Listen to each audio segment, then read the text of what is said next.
ஆன்மீக சொந்தங்கள் அனைவருக்கும் அன்பான மாலை வணக்கம். நாம நம்முடைய சேனல்ல இருந்து நிறைய சுவாரஸ்யமான ஆன்மீகம் சார்ந்த தகவல்கள் தாங்க பார்த்துட்டு வந்துட்டு இருக்கோம்.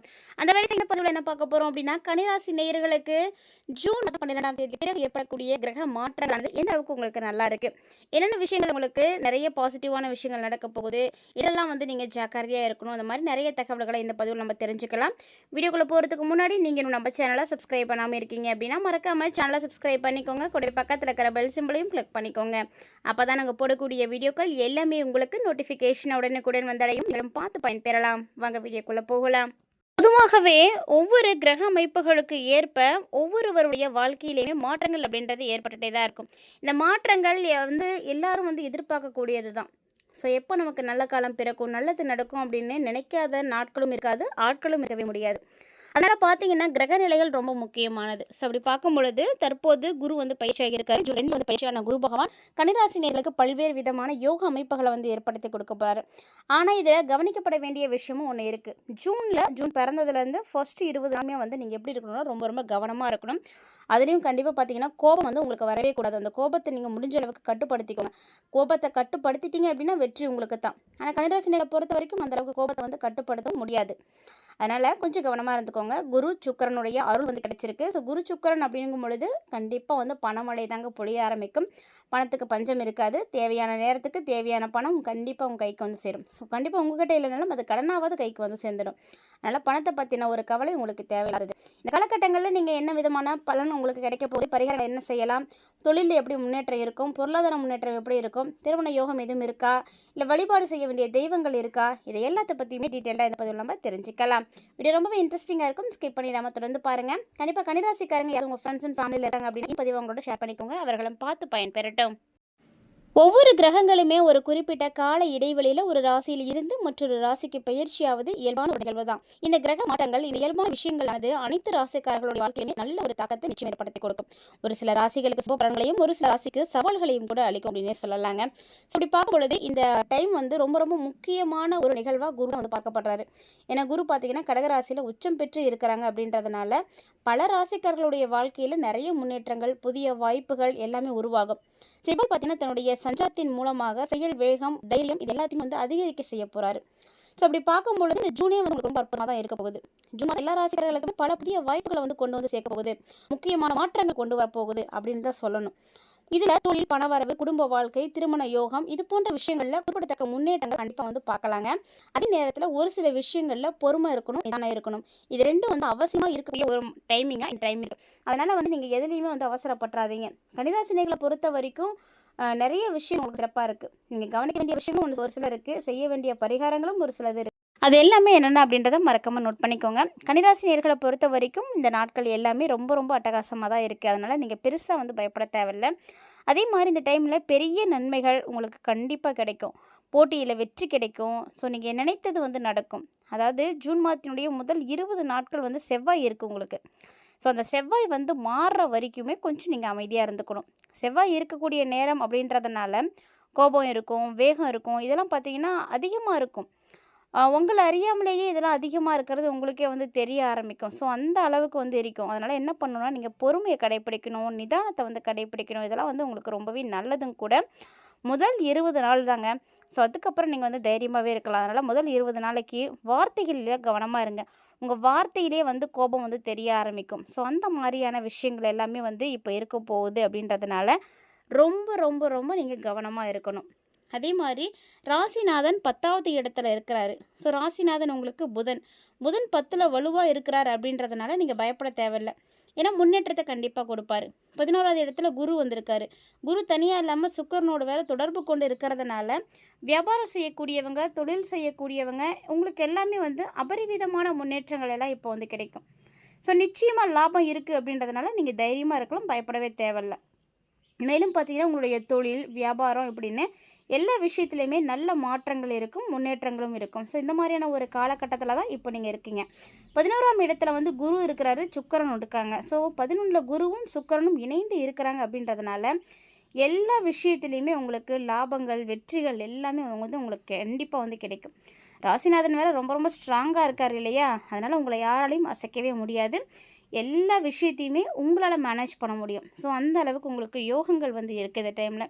வெளிநாடு போகணும்னு ஆசைப்பட்றீங்களா? தாராளமாக ட்ரை பண்ணலாம். இல்லை வெளி மாநிலம் போகணும் அப்படின்னு ஆசைப்பட்றீங்களா? அதுக்கும் நீங்கள் தாராளமாக முயற்சி பண்ணலாம். ஏன்னா நீங்கள் வெளிநாடோ சரி, வெளி மாநிலமோ சரி, வெளி ஊருக்கோ சரி, நீங்கள் எங்கே போகணும் அப்படின்னாலுமே போக முடியும். ஏன்னா அதுக்கான வாய்ப்புகள் இருக்கும். ஒரு சில நேரங்களில் இதுக்கெல்லாமா வாய்ப்பு கிடைக்கும் அப்படின்ற மாதிரி நீங்கள் யோசிப்பீங்க. கண்டிப்பாங்க. நம்ம ஒரு இடத்துக்கு போகணும் அப்படின்னா நினச்ச உடனே அந்த இடத்துக்கு போகவே முடியாது. அதுக்கெல்லாமே கால நேரம் கூடி வரணும். அப்போ தான் வந்து நம்மளால் அந்த விஷயத்துக்கு வந்து செய்யவும் முடியும், அந்த இடத்துக்கு போகவும் முடியும். ஸோ அப்படி தான் அந்த டைமில் கன்னிராசி நேயர்களுக்கு பயணங்கள் வந்து உங்களுக்கு வந்து நிறைய இருக்குது. அந்த பயணங்கள் வந்து உங்களுக்கு ஆதாயங்களை கொடுக்கும். காதலில் இருக்கக்கூடியவர்களாக இருக்கீங்க அப்படின்னா மனசில் வந்து அழுத்தம் வந்து கண்டிப்பாக உங்களுக்கு இருக்கும். அந்த சூழ்நிலை இருக்குது. ஆணுக்கு பார்த்திங்கன்னா பெண்ணாலையும், பெண்ணுக்கு வந்து ஆணாலையும் எந்த ஒரு சோதனைகளும் வந்து வரத்துக்கான வாய்ப்புகள் இருக்குது. ஸோ ஏதாவது ஒரு பிரச்சனை வரத்துக்கு வாய்ப்பு இருக்குது அப்படின்னு தெரிஞ்சுக்கிட்டீங்க அப்படின்னா கண்டிப்பாக நீங்கள் தான் உஷாராக இருந்துக்கணும். ஸோ கன்னிராசிக்காரங்க ஒருவேளை உதாரணத்துக்கு ஆணாக இருக்கீங்க அப்படின்னா பெண்கள்கிட்ட வந்து கவனமாக இருந்துக்கோங்க. இதே பெண்ணாக இருக்கீங்க அப்படின்னா ஆண்கள்கிட்ட கவனமாக இருந்துக்கோங்க. தேவையில்லாத பிரச்சனைகள், தேவையில்லாத வம்பு வழக்கு, அவப்பேறு, இந்த மாதிரி ஏதாவது ஒரு சம்பவங்கள்லாம் நடக்கிறதுக்கான வாய்ப்புகள் இருக்குது. அதனால் என்ன பண்ணணும் அப்படின்னா நீங்கள் ரொம்ப ரொம்ப கவனமாக இருக்கணும். நீங்கள் கவனமாக இருக்க வேண்டிய விஷயமே இதுதான். எதிர்பாலினத்தவர்கிட்ட தான் நீங்கள் கவனமாக இருக்க போகிறீங்க. ஏன்னா எதிர்பாலினத்தவரை வந்து நீங்கள் நம்பவே கூடாது. அப்படி ஒரு வேளை நம்புனீங்க அப்படின்னா உங்களுக்கு வந்து நிச்சயம் பிரச்சனை இருக்குது. நம்பாமல் இருந்துக்கோங்க, அதுதான் உங்களுக்கு நல்லது. ஜாமீன் போடுறது, யாருக்கு வந்து சிபாரிசு பண்ணுறது, இல்லை மற்றவங்களுக்காக போய் நான் இருக்கேன் அப்படின்னு நிற்கிறது, கையெழுத்து போடுறது, இந்த மாதிரியான விஷயத்தெல்லாம் கன்னிராசிக்காரங்க தயவு செஞ்சு செய்யவே செய்யாதீங்க. ஏன்னா இது எல்லாமே உங்களுக்கு ஆபத்தானது தான். ஏன்னா ஒவ்வொரு காலகட்டங்கள்லையுமே அது எந்த விஷயங்களை செய்யணும் செய்யக்கூடாது அப்படின்றத கிரகநிலைகளை பொறுத்து நம்ம தீர்மானிக்கும் பொழுது அதுக்கேற்ற மாதிரி நம்ம இருந்துக்கணும். இல்லை அப்படின்னா அதனால் நமக்கு ஆபத்துகள் தான் ஏற்படும். ஸோ சிக்கலில் போய் நீங்கள் சிக்கிக்கிறதுக்கான வாய்ப்புகள் 90% இருக்குது. அதனால் என்ன பண்ணணும்னா உஷாராக தான் இருக்கணும். ஸோ அதனால் என்ன பண்ணுறீங்க, நீங்கள் உண்டு, உங்கள் வேலை உண்டு அப்படின்னு இருந்துக்கோங்க. யார்கிட்டையும் வந்து தேவையில்லாமல் பேசுகிறதோ, இல்லை ஏதோ ஒரு பிரச்சனையை வந்து பழைய பிரச்சனையை வந்து திருப்பி பேசி தூண்டி விடுறதோ, இதெல்லாம் வந்து தேவையில்லாதது. இதனால் உங்களுக்கு தான் ஆபத்துக்கள் இருக்கும். ஸோ கண்டிப்பாக ஃபர்ஸ்ட்டு 20 நாள் வந்து நீங்கள் ரொம்ப ரொம்ப கவனமாக தான் இருக்கணும். அது மட்டும் இல்லாமல் இந்த ஜூன் ஸ்டார்டிங்கிலேருந்து முதல் 20 நாளைக்குள்ளே நீங்கள் எந்த முதலீடும் செய்யாதீங்க. முதலீடுகளை எல்லாத்தையும் நீங்கள் செய்யாமல் இருக்கிறது தான் உங்களுக்கு ரொம்ப ரொம்ப நல்லதும் கூட. இல்லை அப்படின்னா உங்களுக்கு அதனாலேயே நிறைய கஷ்டங்கள் எல்லாம் வந்துடும். ஸோ வெளிநாட்டில் இருக்கக்கூடியவங்களா இருக்கீங்க அப்படின்னா இப்போ நீங்கள் இந்தியா வந்துட்டு போகிறதுக்கான சூழ்நிலை வந்து இருக்கும். இல்லை நான் இதுக்கு மேலே வெளிநாடே போகலை, நான் இந்தியாவிலே போய் செட்டில் ஆக போகிறேன் அப்படின்னு நினைக்கிறீங்க அப்படின்னா கண்டிப்பாக அதுக்கும் நிறைய யோகங்கள் இருக்குங்க. ஸோ வெளிநாட்டில் இருக்கக்கூடியவங்களாம் கவலைப்பட வேண்டாம். மீண்டும் நீங்கள் உங்களுடைய தாயகம் திரும்புறதுக்கான வாய்ப்புகள் இருக்குது. இது வரைக்கும் இதற்கான வாய்ப்புகள் கிடைக்காம போயிருந்தாலுமே கூட நீங்கள் கவலைப்படாதீங்க. இந்த டைமில் முயற்சி பண்ணுங்கள், நிச்சயம் வாய்ப்பு இருக்குது. அது மட்டும் இல்லாமல் இந்த காலகட்டங்களில் முக்கியமாக 5 கிரகங்களுடைய பயிற்சிகள் இருக்குது இல்லையா? ஸோ இந்த 5 கிரகங்களுடைய பயிற்சிகளுமே உங்களுக்கு ரொம்ப ரொம்ப சிறப்பான ஒரு மாற்றங்களை தான் கண்டிப்பாக ஏற்படுத்தி கொடுக்க போகுது. அதாவது இந்த மாதத்தினுடைய ஆரம்பத்திலேருந்தே உங்களுக்கு குரு, சுக்கிரன், சூரியன், செவ்வாய், புதன் இப்படின்னு எல்லா கிரகங்களுமே வந்து மாற போகிறாங்க. ஸோ அப்போ என்ன நடக்கும் அப்படின்னா அந்த கிரகங்களுடைய மாற்றங்கள், சேர்க்கைகள் மூலமாக பல சாதகமான விஷயங்கள் உங்களுக்கு வந்து நடக்கும். ஸோ நிறைய பேத்துக்கு சாதகம் அமைந்தாலுமே கூட ஒரு சிலருக்கு சாதகம் இல்லாத விஷயங்களும் நடக்கும்.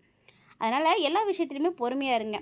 ஏன்னா தொழிலாக இருக்கட்டும், வியாபாரமாக இருக்கட்டும், நிதி நிலையாக இருக்கட்டும், கல்வியாக இருக்கட்டும், குடும்பமாக இருக்கட்டும், இல்லை ஒவ்வொருத்தங்களுடைய தனிப்பட்ட வாழ்க்கையாக இருக்கட்டும், எல்லாத்துலேயுமே இந்த கிரகநிலைகள் தாக்கங்களை ஏற்படுத்தும். ஸோ அதனால் ஒரு கிரகம் ஒரு இடத்துல மட்டும்தான் தாக்கம் பண்ணும், மற்ற இடத்தெல்லாம் விட்டுட்டு போயிடும் அப்படிலாம் நினைக்காதீங்க. ஒரு கிரகம் ஒரு இடத்துலேருந்து இன்னொரு இடத்துக்கு மாறிடுச்சு அப்படின்னாலே அதனுடைய மாற்றத்தை எல்லா இடங்களுக்குமே வந்து கொடுத்துட்டு தான் போவாங்க.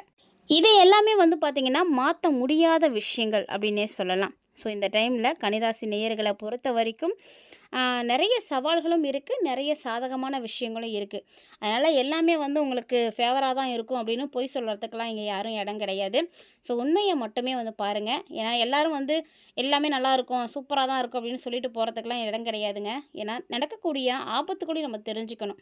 நமக்கு நல்லது மட்டும் தான் நடக்கும் அப்படின்னு நீங்கள் அசால்ட்டாக எந்தெந்த இடங்களில் இருக்கீங்களோ அந்த இடங்கள் எல்லாமே உங்களுக்கு வந்து ரொம்ப பெரிய அடியாக விழுந்துடும். அதனால் என்ன பண்ணுறீங்கன்னா எதெல்லாம் உங்களுக்கு சவாலாக இருக்குது, சாதகம் இல்லாமல் எதெல்லாம் இருக்குது அப்படின்றத ஃபர்ஸ்ட்டு தெரிஞ்சு வச்சுக்கோங்க. சாதகமான விஷயங்களை பற்றி நீங்கள் தெரிஞ்சுக்கணும் அப்படின்ற அவசியம் கூட கிடையாது. ஏன்னா அது நடக்க வேண்டியது நல்லது எப்போ வேணாலும் நடந்து தான் ஆகும். அந்த டைமில் உங்களுக்கு நடக்கணும்னு இருக்குது அப்படின்னா அது சுச்சுவேஷன் கண்டிப்பாக நடந்துடும். ஆனால் நடக்க போகிற கெட்ட விஷயங்களை நீங்கள் தெரிஞ்சுக்கோங்க ஃபஸ்ட்டு. அதுக்கு தான் வந்து நம்ம ஜாக்கிரதையாக இருக்கணும், முன்னெச்சரிக்கையாக இருக்கணும், அதில் போய் சிக்கிக்காமல் இருக்கணும். ஸோ இந்த மாதிரி முதல்ல எல்லாருமே நல்லது நடக்குமா அப்படின்னு மட்டும் பார்க்காதீங்க. என்ன விஷயங்கள் உங்களுக்கு பிரச்சனையாக இருக்குது, எவ்வளோ நாளைக்கு அது பிரச்சனையை கொடுக்கும், நம்ம அந்த பிரச்சனையை தீர்க்கறதுக்கு என்ன வழிமுறைகள் இருக்குது, என்னெல்லாம் செய்யலாம், எதெல்லாம் செய்யக்கூடாது, அந்த மாதிரி விஷயங்களை ஃபர்ஸ்ட்டு நோட் பண்ணுங்கள். ஏன்னா அப்படி நீங்கள் நோட் பண்ணும்போது மட்டும்தான் உங்களுக்கு அந்த கெட்டதை கூட நல்லதாக மாற்றுறதுக்கான வாய்ப்புகள் கிடைக்கும். ஸோ அதுக்கான எளிமையான பரிகாரங்களை தெரிஞ்சுப்பீங்க. அதுக்கான டைம் வந்து நீங்கள் ஒதுக்க முடியும். அதனால் எல்லாருமே வந்து எந்த அளவுக்கு நீங்கள் நல்லதை தெரிஞ்சுக்கணும்னு நினைக்கிறீங்களோ அதை விட ஒரு படி உஷாராக இருந்து நீங்கள் கெட்ட விஷயங்களை தெரிஞ்சுக்கோங்க. இந்த டைமில் இந்த கிரகம் மாறும்பொழுது இவ்வளோ ஆபத்துக்கள் இருக்குது அப்படின்றத நீங்கள் முன்னாடி தெரிஞ்சுக்கிட்டீங்க அப்படின்னா தான் அதுக்கு ஏற்ற மாதிரி உங்களுடைய சூழ்நிலைகளையும் உங்களுடைய வாழ்க்கையும் நீங்கள் மாற்றிக்க முடியும், எச்சரிக்கையாக இருக்க முடியும்.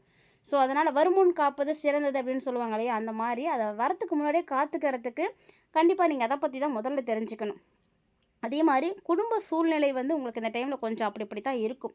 அதனாலேயே உங்களுக்கு மன அழுத்தங்கள் கொஞ்சம் அதிகமாகவே இருக்குங்க. ஸோ அதை நீங்கள் பார்த்து தான் ஆகிற மாதிரி இருக்கும். என்ன தான் கடினமாக உழைத்தாலுமே கூட நீங்கள் எதிர்பார்த்த பலன் அப்படின்றது அவ்வளோ சீக்கிரம் உங்களுக்கு வந்து கிடைச்சிடாது. ஸோ கிடைக்கும் தான், ஆனால் அது எப்படி கிடைக்கும் அப்படின்னா ரொம்ப டிலேவாக தான் கிடைக்கும். அந்த டிலேவாக கிடைக்கக்கூடிய விஷயத்துக்காக நீங்கள் என்ன பண்ணணும் அப்படின்னா பொறுமையாக இருக்கணும், காத்திருக்கணும், பொறுமையை இழக்காமல் இருக்கணும். பொறுமையை இழக்காமல் முயற்சி பண்ணிகிட்டே இருங்க. எப்போயா இருந்தாலும் ஒரு ஒரு நாள் அந்த முயற்சி வந்து உங்களுக்கு வெற்றியை கொடுக்கும். ஸோ நீங்கள் செய்யக்கூடிய தொழில், வேலை, இது மாதிரி எல்லா விஷயங்களையுமே போட்டிகள் அப்படின்றது அதிகமாக தான் இருக்கும். போட்டிகளை சமாளித்து தான் நீங்கள் வரணும். அதுலேயும் குறிப்பாக பார்த்தீங்கன்னா உங்கள் கூட பிறந்திருக்கக்கூடிய சகோதரர்கள்ட்ட இருந்து எதிர்பார்த்துட்டு இருக்கக்கூடிய அந்த ஆதரவு வந்து உங்களுக்கு கண்டிப்பாக கம்மியாக தான் இருக்கும். புதிய அளவில் பொறுப்புகள் பார்த்திங்கன்னா நிறைய இருக்கும். உங்களுடைய இலக்குகள் அப்படின்றது அதிகமாக இருக்கும். அதை அடையிறதுக்காக நீங்கள் நிறைய கஷ்டப்பட வேண்டியிருக்கும். ஸோ வணிகமாக இருக்கட்டும், வேலையாக இருக்கட்டும், இது தொடர்பான முக்கியமான முடிவுகளை எடுக்கிறீங்க அப்படின்னா கண்டிப்பாக இந்த காலகட்டங்களில் நீங்கள் எப்படி இருக்கணும்னா முழுக்க கவனமாக இருங்க. புதிய ஒப்பந்தங்கள் அப்படின்றது கண்டிப்பாக அந்த டைமில் இருக்கும். ஆனால் புதிய ஒப்பந்தங்களில் வந்து மட்டும் நீங்கள் அசால்ட்டாக இருந்துடாதீங்க. ஸோ எதில் நீங்கள் சைன் பண்ணுறதா இருந்தாலும் ஒரு முறைக்கு 2 முறை நல்லா படித்து பார்த்துக்கோங்க. தெளிவாக அதை பற்றி விசாரிச்சுக்கோங்க. அனுபவம் இல்லை அப்படின்னா அனுபவசாலிகள்கிட்ட போய் அட்வைஸ் வாங்கிக்கோங்க. ஸோ இது எல்லாமே ரொம்ப முக்கியமானது. இந்த விஷயத்தெல்லாம் கவனமாக இருந்துட்டீங்க அப்படின்னா இந்த டைமை நீங்கள் சூப்பராக வந்து கடந்து வந்துடலாம். கல்வி பயிலக்கூடிய மாணவர்களுக்கு பார்த்திங்கன்னா கல்வியில் நிறைய விஷயங்கள் வந்து கிடைக்கும். நிறைய திறன்கள் வந்து இப்போ வந்து கற்றுக்க முடியும். இந்த டைம் வந்து உங்களுக்கு சாதனையாக மாற்றிக்கிறதுக்கான முயற்சிகளை எடுத்துக்கோங்க. எல்லாமே நல்லபடியாக நடக்கும். இந்த பதிவில் கன்னிராசி நேயர்கள் நிறைய விஷயங்களை பார்த்துருப்பேன்னு நினைக்கிறேன். பிடிச்சிருந்தா லைக் பண்ணி ஷேர் பண்ணுங்கள். மறக்காமல் கமெண்ட் பண்ணுங்கள்.